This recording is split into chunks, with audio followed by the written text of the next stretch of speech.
Salam sehat. Selamat bergabung khususnya mahasiswa program studi seni rupa murni Fakultas Seni Rupa dan Desain Universitas 11 Maret. Hari ini kita buka kelas mata kuliah metode penelitian kualitatif. Dengan fokus materi adalah sumber data. Perlu diketahui mata kuliah metode penelitian kualitatif ini difokuskan untuk semester 4 dengan beban SKS 3 SKS. Dan kemudian perlu juga dipahami bahwa mata kuliah ini mata kuliah bersyarat. Artinya sebelum mengambil mata kuliah ini mahasiswa harus lulus di mata kuliah metodologi penelitian. Perlu saya sampaikan juga perbedaan mendasar antara metodologi penelitian dengan metode penelitian kualitatif. Metodologi penelitian bersifat paradigmatis. Teori-teori yang digunakan serta karakteristik penelitian, dan kita tahu di karakteristik penelitian ada dua, yaitu penelitian kualitatif dan penelitian kuantitatif. Dan khusus untuk seni rupa murni ini yang berbasis mata kuliah berbasis ilmu humaniora, maka kita pilih mata kuliah metode penelitian kualitatif. Selanjutnya, ada hal yang perlu dipahami oleh mahasiswa. Pembahasan kita yang pertama adalah sumber data. Dan ini sebenarnya sebelumnya harus didahului dengan menetapkan permasalahan yang akan dikaji. Entah tujuannya memang penelitian murni atau untuk penulisan skripsi atau untuk kegiatan-kegiatan penelitian yang lain, umpamanya PKM dan seterusnya. Artinya sebelum kita masuk ke lapangan, mahasiswa harus menentukan judul permasalahannya. Dan kemudian setelah menentukan judul permasalahannya, kita tentukan sumber data apa saja yang kita butuhkan. Di tradisi penelitian kualitatif ada beberapa sumber data. Dan itu bisa saja digunakan semua atau beberapa di antaranya saja. Karena karakteristik penelitian kualitatif ini lebih mengutamakan kepentingan atas penyelesaian atau mencari temuan dalam penelitian. Selain sifatnya yang grounded research atau penelitian lapangan, maka penelitian kualitatif tidak membutuhkan hipotesa. Kecuali berpikiran terbuka untuk kemudian bergerak di lapangan, dan dari situ pula kita bisa menentukan sumber-sumber data yang akan kita gunakan. Secara etik penelitian dalam tradisi penelitian kualitatif, ada 5 jenis sumber data. Yang pertama adalah sumber data pustaka. Yang kedua nanti sumber data karya atau artefak.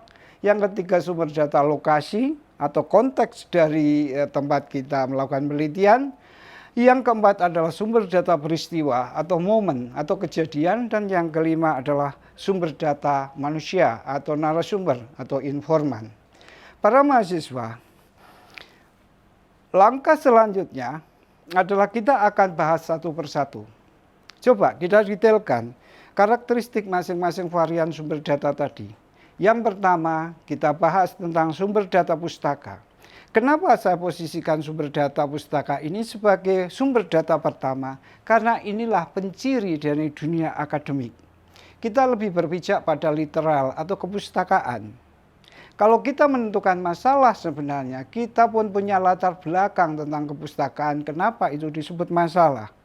Selanjutnya kalau kita sudah menetapkan judul, maka kemudian langkah pertama terutama di kalangan akademik atau peneliti yang berbasis akademik atau mahasiswa, tentukan buku-buku mana saja, buku-buku sebagai buku utama atau referensi utama yang kita pakai. Maka sumber data pustaka menjadi prioritas pertama. Bisa dalam bentuk tertulis, teks, cetak, atau mungkin yang dalam bentuk soft file di jaringan internet, di informasi jurnal, di jaringan internet dan semacamnya. Intinya ini bersifat teks, bersifat tulisan, dan itu tentu saja dibutuhkan semacam kualifikasi tertentu untuk bisa dijadikan referensi atau pijakan sebagai sumber data pustaka. Jadi saya harapkan mahasiswa untuk level S1 cobalah eksplor dengan jenis kepustakaan atau informasi teks, informasi buku yang memang benar-benar itu qualified. ber-ISBN, kemudian itu punya diterbitkan oleh penerbit yang profesional dan seterusnya. Jangan kemudian selebaran yang tidak jelas itu dijadikan referen, itu akan berbahaya. Sekilas tentang sumber data pustaka. Sumber data karya sekarang. Apa yang dimaksud sumber data karya? Adalah sumber data yang tangible atau bisa disentuh atau tekstual atau setidaknya itu artefak, ada bukti bendanya. Dalam arti bahwa yang kita teliti, kalau itu kebendaan, kalau itu karya, kalau itu bahasa, kalau itu nyanyian, kalau itu tanda-tanda apapun, itu masuk dalam kelompok sumber data karya. Dan ini bisa kita pilih mana yang memang menjadi target penelitian atau itu mendukung penelitian.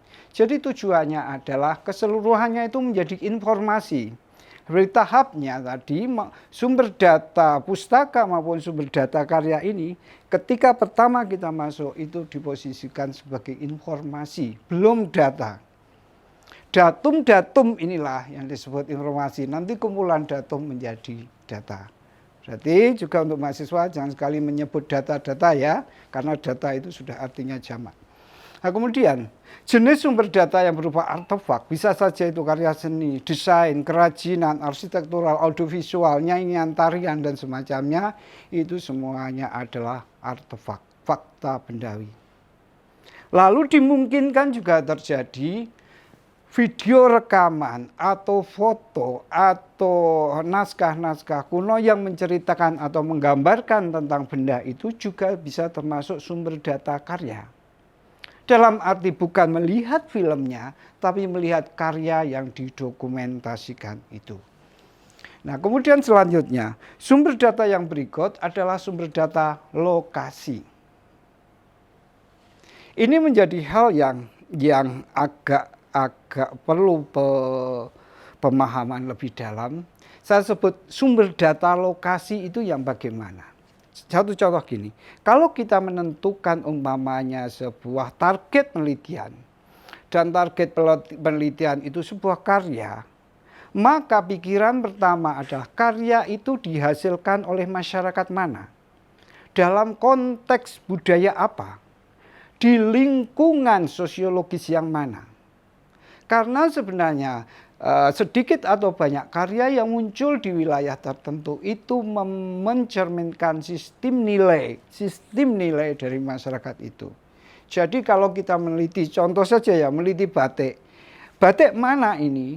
Batik Solo atau Jogja atau Pekalongan atau Cirebon? Itu berbeda. Dan kalau kita meneliti simbol batik Solo, berarti konteks lokasi masyarakat Surakarta, Jawa, Solo, ini yang kita teliti. Tidak bisa kita ambil umpamanya data artefak kekaryaan itu tadi, kemudian kita cerabut dari konteks lokasi budayanya, kita teliti, nggak bisa.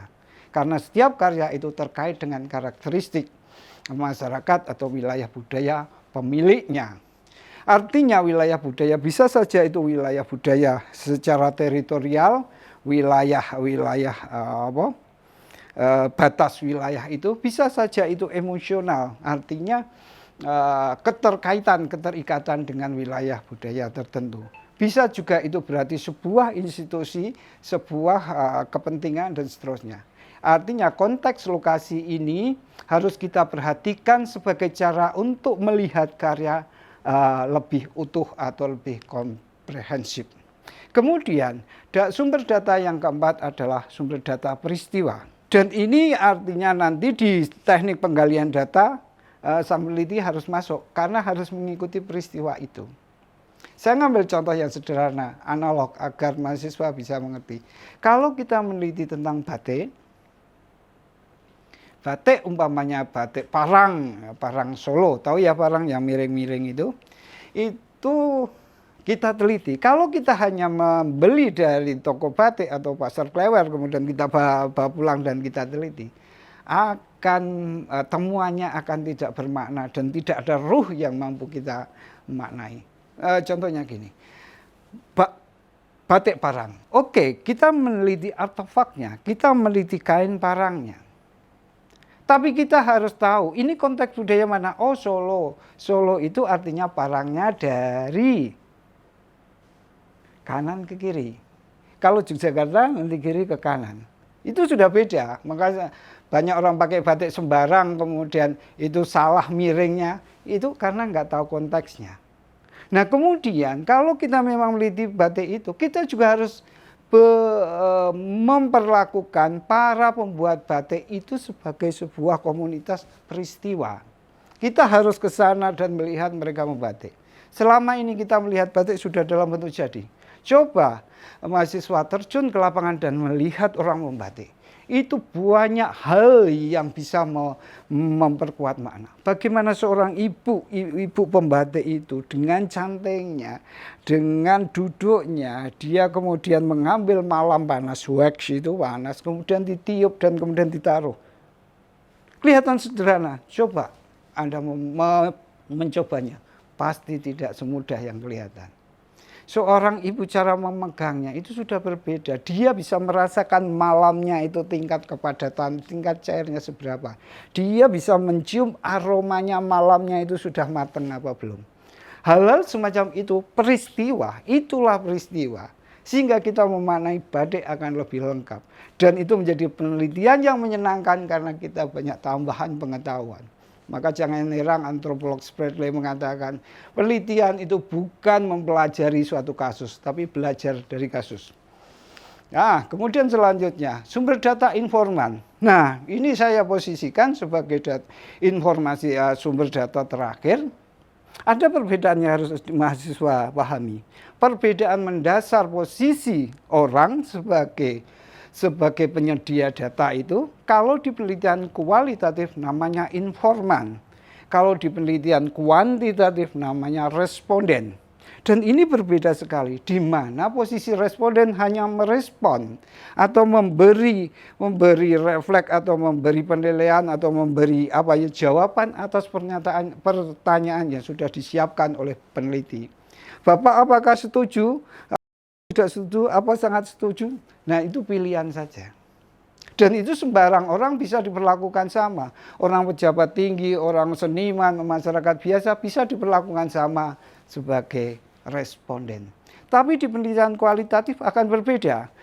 Informan atau narasumber sudah direncanakan dari awal. Kalau saya meliti tentang batik, maka yang saya incar adalah orang-orang yang tahu tentang batik, pengamat batik, pemilik perusahaan batik, para karyawan. Tidak mungkin kemudian saya bertanya batik ke tukang parkir di Klewer. Ya memang tiap hari dia memegang batik, tapi nggak ngerti batik yang sebenarnya. Tiap hari dia mengangkat batik. Tapi ketika kita tanya tentang batik, tidak akan banyak jawaban yang bermakna. Inilah perbedaan mendasar antara kualitatif dan kuantitatif yang sudah kita bahas di mata kuliah sebelumnya. Ini pula yang kemudian, by the way ya, ini kenapa kubu kualitatif itu banyak kemudian diserang oleh kuantitatif seakan-akan itu penelitian yang subjektif. Karena apa? Menentukan sumber datanya, memilih atas pengetahuan, atas kesenangan, atas pilihan pribadi dari peneliti. Banyak yang menyerang bahwa karakteristik penelitian kualitatif itu subjektif. Tapi nanti dulu, di awal kita sudah punya buku. Kita sudah mengambil data sumber data pustaka. Artinya berdasar sumber data pustaka, kita sudah bisa memetakan ini informan mana yang layak untuk kita jadikan target sebagai narasumber. Nah, dari akumulasi atau urutan varian sumber data itu, pertama data pustaka, kedua data karya, ketiga data lokasi, keempat data proses, yang kelima ini informan. Maka ini menjadi urutan kronologis, step langkah untuk kemudian nyampe menjadikan susunan calon data ini menjadi urutan, menjadi tahapan, menjadi puzzle yang kemudian mulai nampak bentuknya. Inilah yang saya harapkan, bahwa metode penelitian kualitatif kita belajar sumber data ini bukan hanya kita menghafal apa urutannya, tapi ini mengajari kita bagaimana kita menata pola pikir. Terakhir penutup, Karakteristik sumber data dalam penelitian kualitatif lebih diutamakan berdasar kualitas informasinya. Bukan berdasar banyaknya informasi, tapi kualitas informasinya. Bukan berdasar besaran atau ribuan orang yang ditanya, tapi masing-masing sumber data itu sudah terverifikasi atau terseleksi sejak awal. Sumber data tidak menyajikan data jadi dan langsung dapat digunakan sebagai kesimpulan enggak. Tapi ini ada proses berikutnya yang juga akan kita bahas di tatap muka berikutnya. Itulah mata kuliah metode penelitian kualitatif untuk materi sumber data. Terima kasih.